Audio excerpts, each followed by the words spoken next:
حتیٰ کہ دلوں کے اندر خیالات ہیں اسے بھی وہ جانتا ہے، اسے ہم کیسے چھپائیں گے؟ اس لیے آنکھوں کی خیانت کو بھی جانتا ہے، دیکھا کس نگاہ سے دیکھا، اندر کیا جذبہ تھا۔ تو اس کا تھا کہ ایک شوق تھا کہ آخرت بن جائے، اور آخرت اللہ نے سامنے ایک مادہ رکھا ہے، یہ کسی درجے میں جا کے مطمئن نہیں ہوتا دنیا کے اعتبار سے، جس درجے میں پہنچ جاتا ہے تو سمجھتا ہے یہ تو میرا حق تھا، اس سے آگے کیسے پہنچوں؟ کسی درجے میں جا کے یہ نہیں کہتا بس کافی ہے۔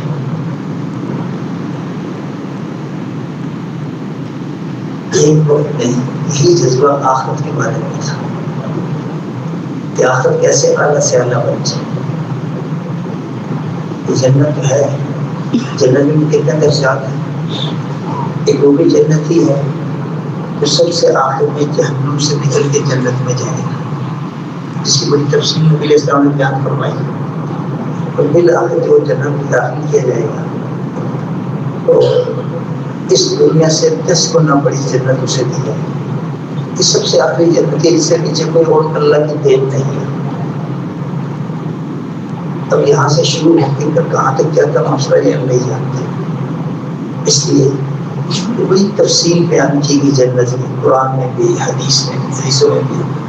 اور اس کے بعد میں کیا کہا گیا کہ اللہ تعالیٰ نے اپنے بندوں کی آنکھوں میں ٹھنڈک کے ایسے سامان جنتوں میں تیار فرمائے ہیں جس کو کسی آنکھ نے دیکھا نہیں، کسی کان نے سنا نہیں، کسی کے دل پہ اس کا خطرہ تک بھی نہیں گزرا۔ ان کی تفصیل بیان کرنے کے بعد بھی ایک پہلے سمجھنے کے لیے انسان کو سمجھ سکتا، اور کیا ایسی بات نہیں ہے کہ اتنی بڑی جنت، اتنی بڑی کامیابی، اس سے ہمیں ایک چھوٹی سی چیز نے روک کے رکھ دیا، 5-7 افراد کا کھانا۔ گھر میں کتنے بندے؟ عام طور 5-7 ہوتے ہیں، میاں بیوی بچے، اور ان کی کچھ یہ زندگی اچھی گزرتی ہے۔ اتنی چھوٹی سی چیز نے ہمیں اتنی بڑی جنت سے غافل کر دیا۔ ہم خود سوچیں یہ نادانی ہے یا نہیں، کیا کی سمجھداری؟ اتنی چھوٹی سے ذرے کے لیے اتنی بڑی چیز کو نظر انداز کرنے لگا۔ نبی اسلام کے مجلسوں میں اتنے تذکرے ہوتے تھے آخرت کے کہ ان کو بات کرنا چاہے موقع نہیں ملتا تھا۔ اس کا اثر یہ تھا کہ ہر آدمی آخرت کو دیکھ کے چل رہا تھا، اور اس کے سامنے اتنا بڑا ہدف ہوگا کہ پھر جنت، اور پھر تعلیم کیا دی اللہ کے نبی اسلام نے، جب اللہ سے جنت مانگو تو جنت الفردوس مانگو، جب جنت مانگو تو جنت الفردوس مانگو، جہاں سے جنت کی نہریں چلتی ہیں۔ کوئی چھوڑ دیں کو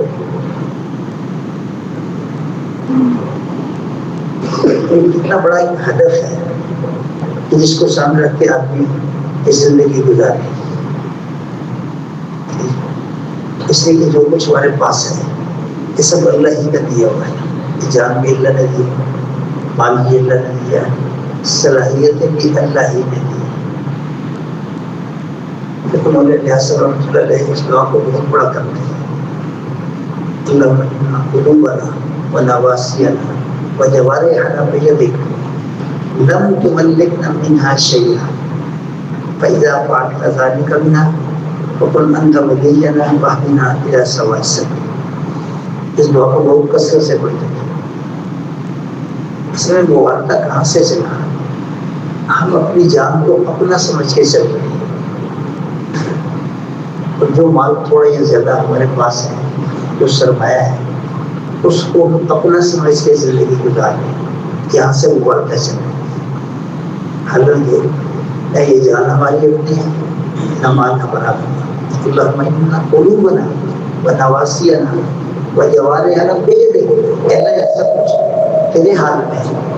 لم تملکنا منہا شیئا، کہ تو نے اس وجہ میں اس ذرے کا بھی مالک نہیں بنایا، یہ ہماری ملکیت نہیں ہے، ہم اسے ملکیت سمجھ کے خرچ کرتے ہیں، جہاں جی چاہتا ہے جتنا چاہتا ہے خرچ کرتے ہیں، جان کو بھی مال کو بھی، اس کا خیال بھی نہیں آتا کہ یہ تو اللہ کی امانت ہے ہمارے پاس،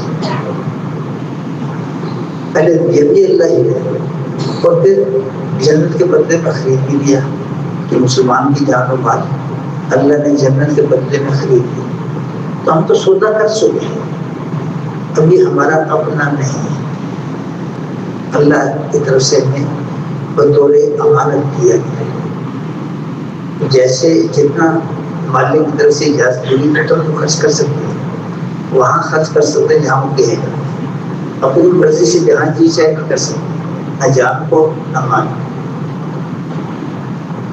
اس لیے قیامت میں سب سے پہلا سوال یہی ہے کہ زندگی کیسے گزاری، کس چیز کا سوال ہے، جوانی کیسے گزاری، مال کیسے کمایا، کہاں خرچ کیا، جہاں خرچ کیا اس کا بھی حساب ہے، اور اپنے علم پہ کیا عمل کیا ہے۔ بالکل دوستوں، کلمہ جو ہے لا الہ الا اللہ محمد رسول اللہ، یہ ہم سے مطالبہ کرتا ہے کس چیز کا، ایک تو یقینوں کے بدلنے کا مطالبہ کرتا ہے کہ ہم غلط یقینوں سے نکلیں، صحیح یقین پہ، دوسرا کہ طریقوں کی تبدیلی کا مطالبہ کرتا ہے کہ دنیا جتنے طریقے رائج ہیں زندگی گزارنے کے، وہ سب اللہ کی ناراضگی والے طریقے ہیں، اللہ کی رضامندی والے ایک طریقہ ہے، اور وہ محمد رسول ہے، جو اللہ نے جناب رسول اللہ صلی اللہ علیہ وسلم کو طریقے دے کے بھیجا، اور وہ طریقے اللہ کا کام بھی قبول ہے، اس کے علاوہ سب طریقے رد ہیں، کوئی اللہ کا قابل قبول نہیں ہے۔ اور تیسرا یہ کہ یہ کلمہ ہم سے جذبات کی تبدیلی کا مطالبہ کرتا ہے، ہمارے جذبے بدلیں، کیونکہ ایک جذبہ یہ ہے کہ میں معاشرے میں میری حیثیت قائم ہوں، میں بڑا بن جاؤں، بڑا عہدہ مل جائے، زیادہ مال کمانے کا جذبہ، بڑے گھر بنانے کا جذبہ، کتنے انسان کے اندر جذبات ہیں کہ کلمہ مطالبہ کرتے ہیں ان سب جذبات سے ہمیں نکلنا ہے، اور ایک جذبے پہ آتے ہیں۔ بہت ضروری دوستوں، کلمہ بنیاد ہے سارے دین کے لیے۔ ایک آدمی تو جس نے کفر شرک میں زندگی گزاری، جب وہ اسلام میں داخل ہوتا ہے پہلے اس کلمے کی شہادت دیتا ہے، جب مسلمان کیا رہتا ہے، اور اس میں زبان سے کہنا بھی ہے، اقرار بھی ہے، اور دل سے اس کی تصدیق بھی ہے، زبان سے بھی اقرار کرنا ہے اور دل سے اس کی تصدیق بھی کرنا ہے۔ یہاں سے اسلام شروع ہوتا ہے۔ یہ کلمہ یہ تو بنیاد ہے سارے دین کے لیے، جب تک بنیاد ٹھیک نہیں ہوگی تعمیر ٹھیک نہیں ہو سکتی۔ ایک بنیاد بن جاتی نا تو کم سمجھ والے مستری کو بھی کہیں تو وہ بھی تعمیر کر لیں گے، تو ہم نے اس کی بنیاد دے دی، اس پہ تعمیر کر لیں، لیکن اگر بنیاد ٹھیک نہیں ہے تو تعمیر کبھی ٹھیک نہیں ہو سکتی۔ اسی لیے انبیاء علیہ السلام کی سب سے زیادہ قوت اس پہ خرچ ہوتی ہے، یقین ٹھیک ہوتے ہیں، طریقے ٹھیک ہوتے ہیں، جذبات ٹھیک ہوتے ہیں۔ تو دوستوں یہ محنت ہے، انبیاء علیہ السلام اس محنت کے لیے بھیجے جاتے تھے، اور وہ آگے اپنے وقتوں میں اپنی قوموں پہ اپنی امتوں پہ اس بات کی محنت کرتے تھے کہ غلط یقین سے نکل جائے۔ یہ جو تک آیا تو کرم نقشہ ہے، جس سے آج زندگی کا بننا ہمیں نظر آ رہا ہے، یہ غلط یقین ہے، اس سے زندگی نہیں بنتی۔ جتنا پھیلا ہوا کائنات کا نقشہ ہے، جتنی شکلیں اور صورتیں ہیں، اس سے زندگی نہیں بنتی۔ زندگی اللہ کے بنانے سے بنتی ہے، زندگی بنانے والے اللہ ہے، ان شکلوں سے زندگی نہیں بنتی، اور اللہ زندگی بناتے ہیں جب اللہ کو دیکھ کے چلتا ہے، اللہ کی مان کے چلتا ہے، یعنی اللہ کے حکموں پہ چلتا ہے، اور کیسے چل رہا ہے؟ ایسے حضور اکرم صلی اللہ علیہ وسلم نے اللہ کے حکم پہ چلنا سکھایا ہے، بتایا ہے۔ جب اس طریقے سے اس سے اللہ اس کی زندگی اپنی قدرت سے بنائی ہے۔ زندگی بنانے والے اللہ ہیں، زندگی بگاڑنے والے بھی اللہ ہیں۔ اللہ زندگی بناتے بھی ہیں، اللہ زندگی بگاڑتے بھی ہیں، اللہ زندگی دیتے ہیں، اللہ موت دیتے ہیں، اللہ ہی ہنساتے ہیں، اللہ ہی رلاتے ہیں۔ اللہ کیا نہیں ہے قرآن، وہی ہنساتا ہے، وہی رلاتا ہے، اور سب کچھ اس کے قبضے میں ہے، اور وہ ہر شے پہ قادر ہے، ہر شے پہ قادر ہے۔ اچھی بات ہے کہ ان تصوروں کے عام نہ ہونے کی وجہ سے ہم اللہ تعالیٰ کو بھی اپنی طرف پابند سمجھ لیتے ہیں۔ اس بات کا تو اللہ چھپر پاڑ تو دے گا،